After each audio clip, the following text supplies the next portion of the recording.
Eu não sei se você tem notado, mas expressões de afeto têm se tornado cada dia mais raras em nosso meio, inclusive nos círculos cristãos. Nossa sociedade é uma sociedade do tipo não me toque. Nós somos pessoas tendentes a dizer: olha, eu quero distância de mim. Você pode se aproximar, mas até certo limite. Você não precisa chegar tão perto. Nós temos aprendido, irmãos, a viver isolados uns dos outros. Isso é impressionante, inclusive e principalmente dentro das igrejas. Deus nos criou para sermos seres humanos afetivos, relacionais. Mas por causa do pecado e desde a queda no Éden, nós nos tornamos cada vez mais entidades independentes. Nós nos cercamos com arames farpados de formalidade e de uma espécie de profissionalismo gelado. Nossas relações são plásticas. E infelizmente as igrejas não estão imunes dessa doença letal. Nós precisamos, como crentes, como povo de Deus, urgentemente tomar as medidas necessárias a fim de penetrarmos, a fim de permearmos a igreja com demonstrações apropriadas de afeto e de preocupação uns com os outros. Geralmente, o que se usa ou o que acaba atraindo pessoas, por exemplo, à comunhão de uma igreja local, são os seus cultos, as celebrações vibrantes, bonitas, gostosas, a pregação bíblica profunda, penetrante, edificante. Mas o que vai manter pessoas na igreja são os relacionamentos, as conexões que elas vão construir ou obter ou nutrir, porque desconectadas as pessoas vão embora. Mas como é que nós podemos ser pessoas mais profundas nos relacionamentos? Como devem ser esses relacionamentos quando se fala de igreja, de comunhão, de família? Porque no fundo, meus queridos, a igreja ela é um reflexo do que acontece nas famílias, do que acontece nas relações no dia a dia, de segunda a segunda. O primeiro passo, eu penso, para nós redescobrirmos essa comunhão bíblica edificante, o primeiro passo deve ser encontrar o modelo de Deus, o modelo ideal de Deus para a igreja, para o povo dele. E uma vez identificado esse modelo bíblico, esse modelo divino, a gente tem que buscar em Deus a capacidade para colocar em prática os propósitos de Deus para a igreja. E graças a Deus que nós temos inúmeros exemplos invejáveis de amor e de afeto cristãos espalhados no Novo Testamento, também no Antigo Testamento. Mas de forma especial eu quero chamar sua atenção para Romanos 16. Romanos 16 nós vamos estudar nos domingos pela manhã, hoje e pelo menos mais 5 domingos adiante, Deus permitindo. E a nossa ideia é buscar enxergar a imagem da igreja de Cristo a partir de Paulo em Romanos 16. Hoje eu quero que você pense comigo sobre a maquete da igreja de Cristo, a planta, o desenho da igreja de Cristo, como ela deve ser. E nós vamos ler Romanos 16, de 1 a 23. Diz assim o texto: recomendo-lhes nossa irmã Febe, serva da igreja em Cencreia. Peço que a recebam no Senhor de maneira digna dos santos, e lhe prestem a ajuda de que venha a necessitar, pois tem sido de grande auxílio para muita gente, inclusive para mim. Saúdem Priscila e Áquila, meus colaboradores em Cristo Jesus, arriscaram a vida por mim. Sou grato a eles, não apenas eu, mas todas as igrejas dos gentios. Saúdem também a igreja que se reúne na casa deles. Saúdem meu amado irmão Epêneto, que foi o primeiro convertido a Cristo na província da Ásia. Saúdem Maria, que trabalhou arduamente por vocês. Saúdem Andrônico e Júnias, meus parentes que estiveram na prisão comigo. São notáveis entre os apóstolos e estavam em Cristo antes de mim. Saúdem Amplíato, meu amado irmão no Senhor. Saúdem Urbano, nosso cooperador em Cristo, e meu amado irmão Estaques. Saúdem Apeles, aprovado em Cristo. Saúdem os que pertencem à casa de Aristóbulo. Saúdem Herodião, meu parente. Saúdem os da casa de Narciso, que estão no Senhor. Saúdem Trifena e Trifosa, olha que nome bacana para gêmeos. Mulheres que trabalham arduamente no Senhor. Saúdem a amada Pérside, outra que trabalhou arduamente no Senhor. Saúdem Rufo, eleito no Senhor, e sua mãe, que tem sido mãe também para mim. Saúdem Assíncrito, Flegonte, Hermes, Pátrobas, Hermas e os irmãos que estão com eles. Saúdem Filólogo, Júlia, Nereu e sua irmã, e também Olimpas e todos os santos que estão com eles. Saúdem uns aos outros com ósculo santo. Todas as igrejas de Cristo enviam-lhes saudações. Recomendo-lhes, irmãos, que tomem cuidado com aqueles que causam divisões e colocam obstáculos ao ensino que vocês têm recebido. Afastem-se deles, pois essas pessoas não estão servindo a Cristo, o nosso Senhor, mas servem a seus próprios apetites. Mediante palavras suaves e bajulação, enganam os corações dos ingênuos. Todos têm ouvido falar da obediência de vocês, por isso estou muito alegre, mas quero que sejam sábios em relação ao que é bom e sem malícia em relação ao que é mal. Em breve, o Deus da paz esmagará Satanás debaixo dos pés de vocês. A graça do Senhor Jesus seja com vocês. Timóteo, meu cooperador, envia-lhes saudações, bem como Lúcio, Jason e Sosípatro, meus parentes. Eu, Tércio, que escrevi e redigi esta carta, saúdo vocês no Senhor. Gaio, cuja hospitalidade eu e toda a igreja desfrutamos, envia-lhes saudações. Erasto, administrador da cidade, talvez o prefeito daquela cidade, e nosso irmão Quarto, enviam-lhes saudações. Eu fiquei pensando, o que faz alguém se chamar Quarto? Vai ver que a família era tão grande que era mais fácil chamar filho primeiro, filho segundo, filho terceiro, filho quarto, e assim por diante. Irmãos, vocês notaram que Romanos 16 é uma lista de nomes? É uma lista de nomes esquisitos. Dificilmente alguém iria para Romanos 16 em busca de um nome. Alguns aqui escapam: Júlia, Tércio, Timóteo. Mas Trifena e Trifosa, digamos, gente, ninguém merece, daria processo. As filhas poderiam processar os pais dizendo: isso é bullying materno-infantil. Mas eu quero que vocês entendam que Romanos 16 é muito mais do que uma lista de nomes.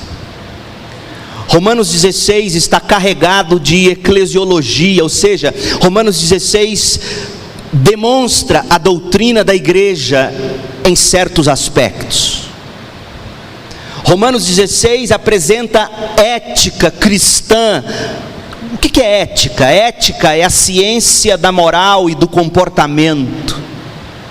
Romanos 16 é esse tipo de ciência do comportamento, ciência dos relacionamentos, ciência de como deve ser a igreja, mas quando a gente lê Romanos 16, isso não fica tão óbvio assim. Por quê? Porque as verdades de Romanos 16 estão implícitas.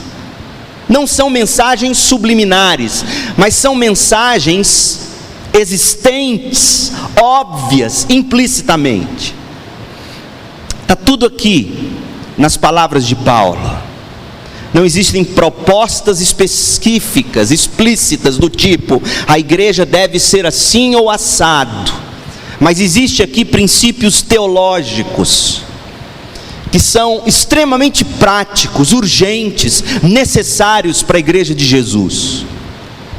Paulo escreveu 16 capítulos nesta epístola. Ele está no último, é o 16º. A partir do capítulo 12, Paulo começou a ser prático. Do 1 ao 11, Paulo pregou doutrina pura, simples e profunda. Contrário do que muita gente pensa, de que nossas igrejas e seminários não precisam mais de teologia, precisam de prática. Sim, precisam de prática, mas práticas essas que devem estar enraizadas em teologia profunda. Paulo escreveu 11 capítulos para só então, do 12 ao 16, tratar de coisas práticas da igreja. Ele fez isso em Efésios, na maioria das cartas dele, se não em todas, com exceção das epístolas pastorais, Paulo se preocupa em dar conteúdo. Por exemplo, Tessalonicenses é uma carta onde ele quer consolar a igreja, porque muitos estavam perdendo pessoas amadas. Os amados dos irmãos de Tessalonicenses estavam morrendo, enfermidades, idade, perseguição talvez. E aí Paulo, quando tenta consolar a igreja de Tessalônica, no capítulo 4, ele diz: olha, vocês precisam se consolar com o que eu lhes ensinei, com doutrina. E aí ele traz uma espécie de resumo da segunda vinda de Cristo, para consolar os irmãos viúvos ou enlutados da igreja. Paulo está concluindo Romanos, essa carta magistral que ele escreveu. E Paulo aqui, ele não quer se explicar, ele já se explicou durante 11 capítulos. Paulo aqui está dando a saudação final, ele está dizendo adeus. Ele nunca havia ido a essa igreja, era plano dele ir a Roma, conhecer a igreja dos irmãos em Roma. E nessa saudação e nessas palavras de despedidas, recheadas de nomes, nós encontramos lições profundas sobre a maquete da igreja, o desenho da igreja, a planta baixa da igreja. É como se Paulo estivesse dando a nós um raio-x. É como se ele estivesse nos chamando para o laboratório de anatomia e estivesse dissecando para nós alguns órgãos vitais da igreja, algumas características inegociáveis, indispensáveis. Mas infelizmente, se você é como a maioria, você chega num texto como esse, Romanos 16, você pula. Você começa a ler, não consegue nem ler esses nomes esquisitos, aí você já pula para a carta seguinte. Mas eu quero desafiar você nesse e nos próximos 5 domingos a mergulhar comigo e aprender sobre a igreja nesses textos, porque o que nós temos aqui é uma imagem belíssima de como a segunda igreja batista em Goiânia deve ser, como nós precisamos buscar ser. O que essa maquete nos ensina? Aliás, o que é uma maquete? Uma maquete é uma reprodução em escala reduzida. Você vai comprar um imóvel, um apartamento, enfim, você entra num shopping que está em reforma e geralmente ali naquele lugar onde todos podem ver existe uma mesa grande coberta de vidro, e dentro do vidro você tem a maquete do shopping novo que vai ser construído ou reformado. Você tem a maquete do edifício, a maquete da casa. Então aqui nós temos essa reprodução em escala reduzida, fiel no aspecto, em proporções, do cenário da igreja, composta pelos primeiros cristãos de Roma, um verdadeiro manual de relacionamentos. Há 7 pilares que eu quero destacar nessa manhã com vocês. Quais são eles? E o que esses pilares, melhor dizendo, 6 pilares nos ensinam sobre como deve ser a segunda igreja batista em Goiânia?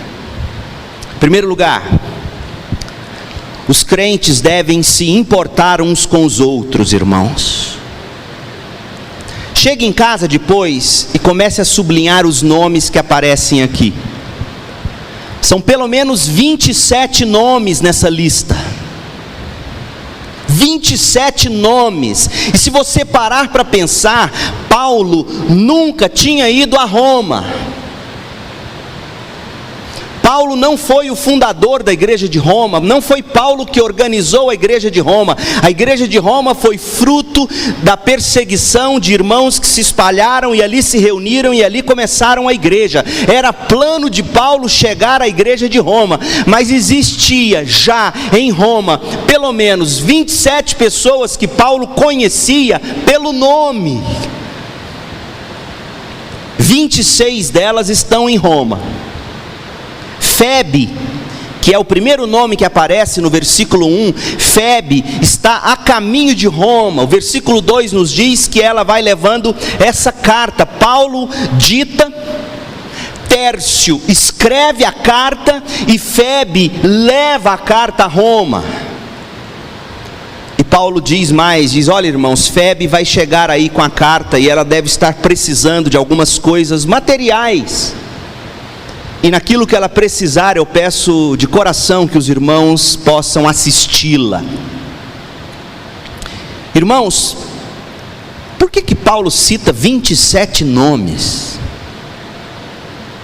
Por que Paulo simplesmente não disse: saúdo a todos os cristãos de Roma de forma carinhosa, especial e etc.?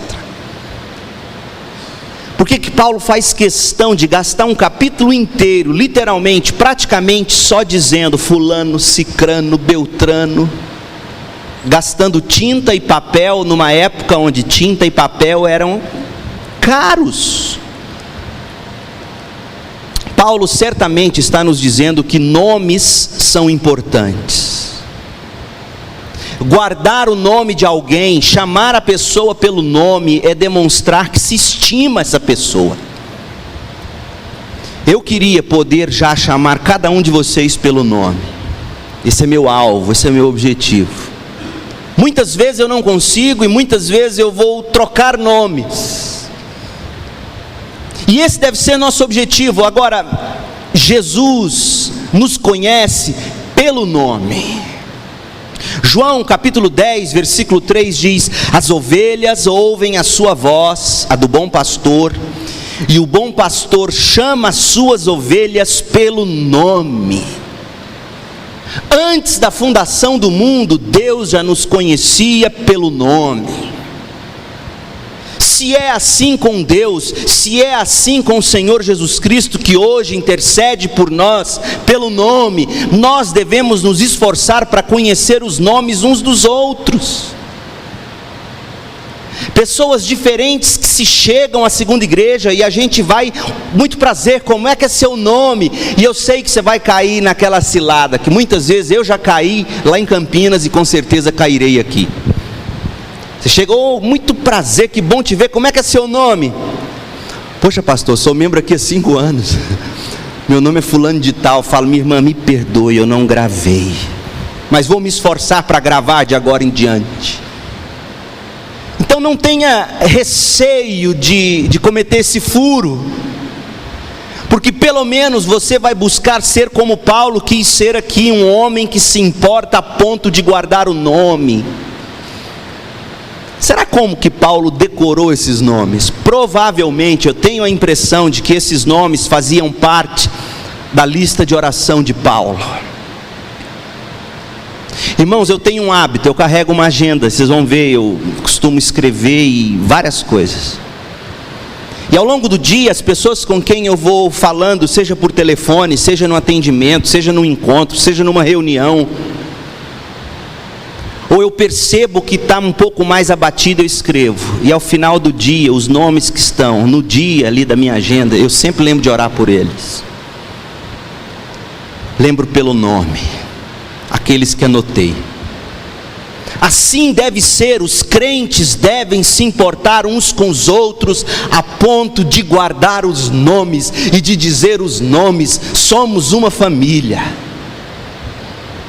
Segundo lugar, os crentes devem valorizar relacionamentos.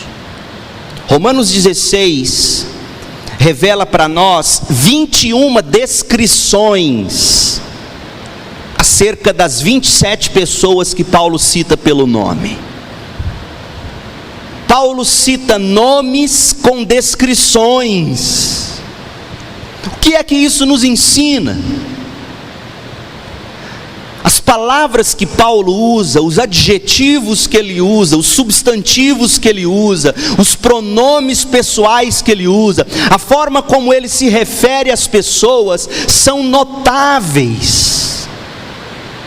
Porque Paulo está descrevendo quem elas são, porque Paulo está valorizando o relacionamento que ele tinha com essas pessoas. Deixe-me citar algumas descrições que Paulo faz. Por exemplo, ele chama de irmã fulana de tal, irmão fulano de tal, o cicrano de tal, ele é servo. As igrejas que enviam saudações são compostas por santos. Ele fala que uma outra pessoa serviu de auxílio, o outro é colaborador, o outro é cooperador, o outro é colega de trabalho, o outro é eleito no Senhor. Igreja. Ele fala que algumas pessoas são primícias, os primeiros frutos de conversão. Ele olhava para aquelas pessoas e dizia: olha, vocês, esse grupo, são primícias, são os primeiros frutos, como eu me lembro disso com alegria. Aqui, por exemplo, nessa igreja, não sei se vocês sabem ou se recordam, a primeira vez que eu batizei foi aqui, num período de férias que eu estava, do seminário nos Estados Unidos, e um que eu nunca me esqueci dele é o Ayrton. De alguma forma, o Ayrton é parte das minhas primícias. Assim a gente deve guardar as pessoas. Ele chama os seus parentes, os companheiros de prisão, ele chama os irmãos de amados, aprovados em Cristo, eleitos. Fulana de tal é mãe para mim, é mãe para mim. Ele fala que tem uma outra pessoa, um outro irmão que é hospitaleiro, Gaio, hospitaleiro. Irmãos, essas descrições revelam para Paulo como relacionamentos são importantes. O tamanho do valor que Paulo nutria por essas pessoas, a ponto de complementá-las de forma tão bonita. Paulo sabia que quanto mais nós nos relacionamos com as pessoas diferentes de nós, tanto mais nós nos enriquecemos e somos enriquecidos. Enriquecemos-nos e enriquecemos a outros. Relacionamentos são importantes, são tesouros raros, nós não podemos desprezá-los. Os crentes devem valorizar relacionamentos. Os crentes devem olhar para as pessoas, dando nomes a elas e complementos. Élvia, minha irmã. Lourival, meu conservo. E assim por diante. Isso é valorização. Eu sei que alguns de nós têm mais dificuldades para se abrir e se relacionar. Eu sei o quanto para muita gente isso é difícil. Dá um frio na barriga, a mão fica gelada, você transpira a mão só de pensar em falar com gente diferente, com gente nova. Mas à medida em que você vai se relacionando e você vai convivendo, você vai descobrindo o valor de se relacionar. Paulo não conhecia a igreja de Roma em pessoa, mas ele já conhecia pelo menos 26 irmãos de lá. Talvez já tivesse cruzado com eles em algum outro lugar, talvez já tenha ouvido falar deles por palavras, descrições, cartas, mas o fato é que Paulo valorizava os relacionamentos. E a gente deve valorizá-los, irmãos. E essa não é tarefa só do pastor, é de todos nós. Em terceiro lugar, os crentes devem ser afetuosos. De onde eu tiro isso? Note que 19 vezes nós encontramos palavras de saudação ou de recomendação. Palavras do tipo: saúdem fulano de tal, recomendo-lhes cicrano de tal, recebam tal e tal pessoa. Mas a palavra que mais me chama a atenção está em Romanos 16:16. Paulo diz assim: saúdem uns aos outros com ósculo santo, com beijo santo. Muito bonito isso aqui. Aonde surgiu o costume de se dar esse beijinho santo? Agora veja bem, eu não estou falando de beijo sensual e aproveitador não, aquela pessoa que abraça a outra, o irmão que abraça a irmã assim, chega, cola nela. Foi para isso que Deus deu o joelho, viu, irmãs? Se chegar tão perto, tum! Mas existe o beijo respeitoso, carinhoso, afetuoso. Aonde surgiu isso? Você já parou para pensar? Irmãos, estudiosos nos dizem que a ideia do ósculo santo nasceu com o cristianismo. Nenhuma outra cultura, deixe-me ler para vocês o que eu encontrei num dicionário bíblico, um artigo escrito por William Classen. Ele disse assim: há um consenso geral de que o ósculo santo teve sua origem na prática que surgiu no início da igreja cristã entre os próprios crentes, com o impulso que vinha provavelmente da forma de vida do próprio Jesus. Nada igual há que se encontre entre quaisquer sociedades greco-romanas, nem aliás na comunidade de Qumran, que era aquele grupo que ficava afastado de Jerusalém no deserto. Os mestres do mundo antigo não costumavam incentivar seus alunos, seus discípulos, a se cumprimentarem com beijos. Assim, o beijo santo, o ósculo santo, é para ser visto no contexto de pessoas que estão construindo uma nova realidade social. Estão construindo uma nova realidade social. A admoestação para se beijar serve para destacar a liberdade de se expressar sem inibição o ardor do amor ágape no contexto das relações, fecha-se aspas. Perceberam? O ósculo santo surge do impulso de você ver o irmão e gostar tanto de estar vendo aquele irmão que você vai dar um beijo. Vem cá, ministro. E eu sou homem. Você pega no irmão e... beijo também. Mas ele é homem. Você viu que eu estou mais chegado porque ele é homem. Porque se ele fosse mulher, como é que eu daria um ósculo santo sem me aproveitar? Minha irmã, Deus te abençoe. Acabou, para sentar. Quer mais beijo? Então pronto. Agora, irmãos, eu não estou falando que você tem que sair daqui dando beijo em todo mundo, mas fica claro o ponto de Paulo para nós. O objetivo de Paulo, com tanta ênfase na saudação e na recomendação, recebam, acolham, cumprimentem com ósculo santo, era transmitir intimidade espiritual, carinho, afeição, demonstração de amor. Pena que hoje, irmãos, nós mal nos cumprimentamos. Às vezes a gente dá a mão assim, sabe? Você entrega 4 dedos assim, de longe. Não existe carinho, não existe afeto, olhares distantes, acenos de mão, mera formalidade. Os crentes devem ser afetuosos. Os crentes devem recomendar uns aos outros, os crentes devem receber uns aos outros, os crentes devem saudar uns aos outros.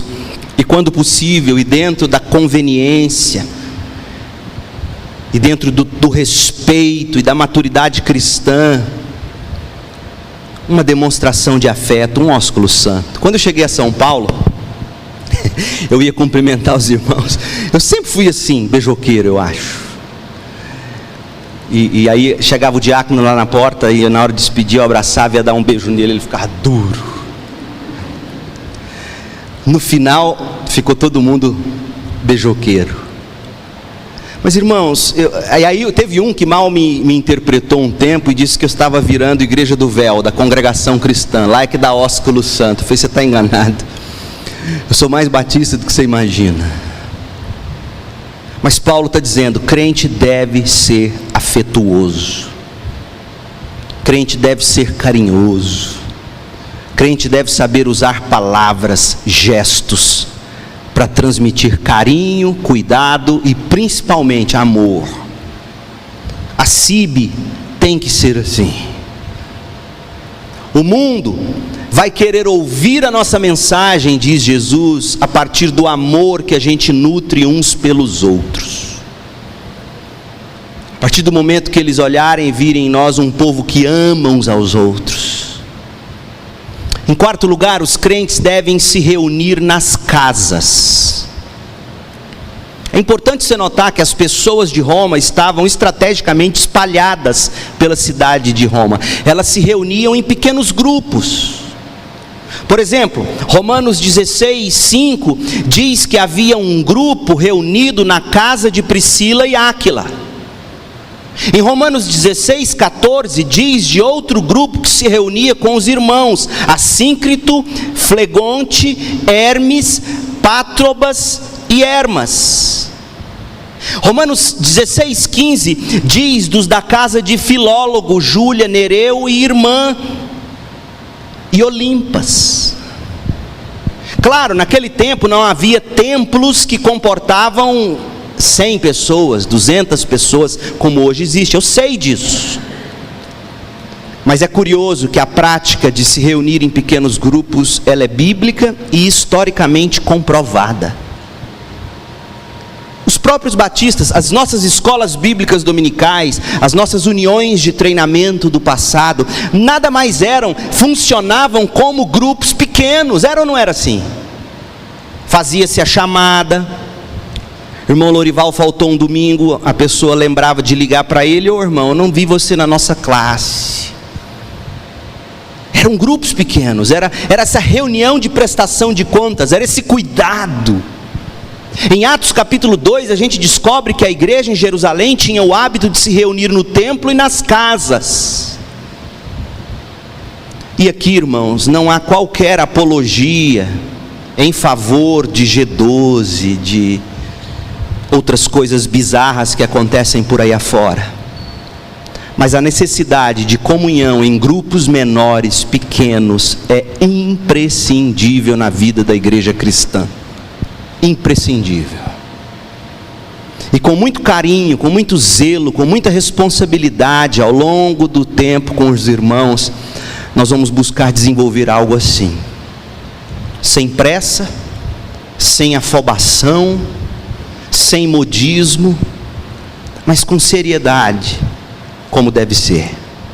Em quinto lugar, os crentes devem ser piedosos até no jeito de falar. Observe o quanto esses relacionamentos de Paulo com esses irmãos que ele cita são encharcados de Cristo. Isso fica revelado para nós no linguajar de Paulo.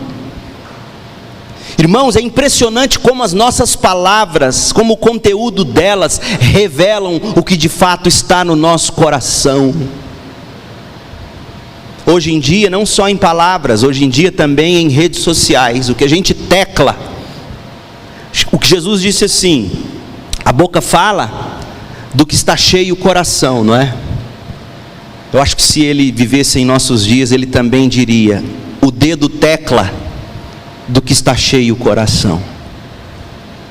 Olha como é que Paulo usava suas palavras. Romanos 16, 2: peço que a recebam a irmã Febe de maneira digna dos santos. Verso 3: meus colaboradores em Cristo Jesus. Verso 5, o primeiro convertido a Cristo. Verso 7, estavam em Cristo antes de mim. Verso 8, meu amado irmão no Senhor. Verso 9, nosso cooperador em Cristo. Verso 10, Apeles, aprovado em Cristo. Verso 11, saúdem os que estão no Senhor. Verso 12, saúdem os que trabalham arduamente no Senhor. Verso 13, saúdem Rufo, eleito no Senhor. Irmãos, isso aqui não é só uma lista de saudações. Isso aqui é a demonstração de como uma pessoa cheia do Espírito de Cristo fala sobre os irmãos. É uma demonstração de como uma pessoa cheia de Cristo fala com os irmãos. É a demonstração de como alguém cheio do Espírito fala de alguém ou fala com alguém. Irmãos, sejamos francos. Examine determinadas mensagens que você troca em WhatsApp, em Facebook, em Gtalk, veja o que você posta, veja o que você escreve, veja o que você comenta, veja como você fala. Cristo tem que estar no centro do que dizemos, do que escrevemos, de como nos comportamos, nos negócios, nos relacionamentos, no trabalho, nas redes sociais. Nós temos que lutar como igreja para sermos crentes piedosos até no falar. Piedosos até no falar, não para impressionar, piedosos até no falar, porque lembre-se do que Jesus diz: a boca vai dizer do que está cheio o coração. E se o coração estiver cheio de murmuração, a primeira oportunidade que você tiver de falar com alguém, em vez de edificar, você vai murmurar. E se a boca estiver cheia de raiva, de ódio, de rancor, a primeira coisa que você vai fazer é destilar, é vomitar ódio, rancor. Mas se a boca está cheia de Cristo, ou melhor, o coração está cheio de Cristo, e a pessoa ferir você legitimamente, como aconteceu, por exemplo, com o Senhor Jesus, o que vai sair da sua boca para Deus em oração será: ó Deus, perdoa, ele não sabe o que está fazendo. Assim deve ser o cristão. Os crentes devem ser piedosos até no falar. E por último, os crentes devem amar de verdade. O tipo de amor que permeia o capítulo 16 é impressionante. 4 vezes Paulo usa a palavra amado ou amada. Ágape. Revelam a verdadeira linguagem do amor cristão. Olha só o versículo 3, leia comigo. Romanos 16, 3. Saúdem Priscila e Áquila, meus colaboradores em Cristo Jesus. Arriscaram a vida por mim, essa é a linguagem do amor. Sou grato a eles, não apenas eu, mas todas as igrejas dos gentios. Eles arriscaram a vida por nós. Saúdem também a igreja que se reúne na casa deles. Saúdem meu amado irmão Epêneto, que foi o primeiro convertido a Cristo na província da Ásia. Saúdem Maria, que trabalhou arduamente por vocês. Saúdem Maria, que trabalhou arduamente por vocês. Essa é a linguagem do amor. Quem ama se arrisca pelo outro, quem ama se sacrifica pelo outro, quem ama trabalha duro pelo outro, quem ama deixa a sua zona de conforto pelo outro. Quando Deus chamou Abraão para ser uma bênção às nações, qual foi a primeira exigência que Deus fez a Abraão, você se lembra? saia da tua terra, da sua cidade, da sua parentela, saia da sua casa, saia do seu conforto e siga para um lugar que eu ainda vou te mostrar onde é. Você quer coisa mais desconfortável, para dizer o mínimo, nesse chamado? Sair de casa, sair do conforto e se arriscar pelo outro, e ir ao encontro do outro. Irmãos, nós precisamos ser uma igreja assim, que ama de verdade. Portanto, essa é a maquete da igreja de Cristo, conforme Romanos 16. Nós somos crentes que devem se importar uns com os outros a ponto de lembrar os nomes. Nós somos crentes que devem valorizar os relacionamentos com descrições edificantes uns dos outros. Devemos ser crentes afetuosos, que saúdam, que recomendam uns aos outros, que demonstram afeto e carinho. Crentes que se reúnem no templo, mas também de casa em casa, que se espalham pela cidade. Crentes que devem ser piedosos até no falar. Crentes que devem amar de verdade, arriscando, trabalhando duro. Minha oração, irmãos, é que nós nos aperfeiçoemos nessa prática. Eu não vou dizer que a segunda igreja não é uma igreja assim, eu seria injusto, irresponsável. O que eu estou dizendo é que nós podemos ser melhores. E se Deus permitir, tendo visto hoje a maquete da igreja de Cristo, no próximo domingo nós veremos as mulheres da igreja de Cristo, aqui nesse capítulo. As mulheres da igreja de Cristo. No dia 31, os mecanismos da igreja de Cristo, como ela funciona. E depois, no dia 7 de fevereiro, o mal na igreja de Cristo, como a gente deve combatê-lo. Porque se você percebeu, existia gente má no meio deles. Nós lemos, se você ler em casa com cuidado, você vai ver. E Paulo dá certas instruções sobre como lidar com o mal na igreja. E depois, no dia 14 e 21 de fevereiro, nós vamos falar sobre a música da igreja de Cristo. O capítulo 16 termina com uma doxologia, termina com um hino, termina com louvor. Qual deve ser a música da igreja? Então, a maquete, as mulheres, os mecanismos, o mal e a música da igreja em Romanos 16. Que Deus te abençoe com graça, que o Senhor nos dê amor, que o Senhor nos dê esse tipo de fé, esse tipo de vida, esse tipo de convivência, para a glória dEle. Amém? Feche os seus olhos, por favor.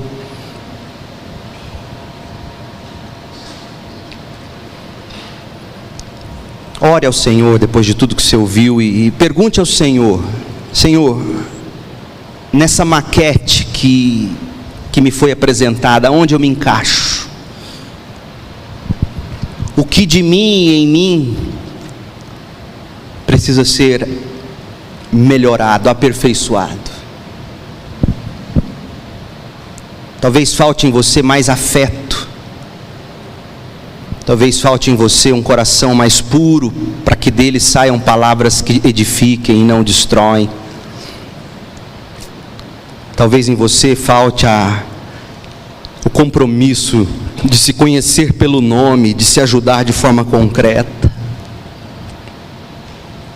Talvez falte em você a disposição de deixar sua casa, seu conforto, para abençoar outras pessoas. Será que se Paulo escrevesse da Cibe, ou para Cibe, será que o último capítulo da carta seria assim? Ó Deus, nos ajude a ser essa igreja que o Senhor ama, que o Senhor quer. Que possamos ser homens e mulheres de fé, de esperança e de amor. Nós oramos em nome de Jesus. Amém.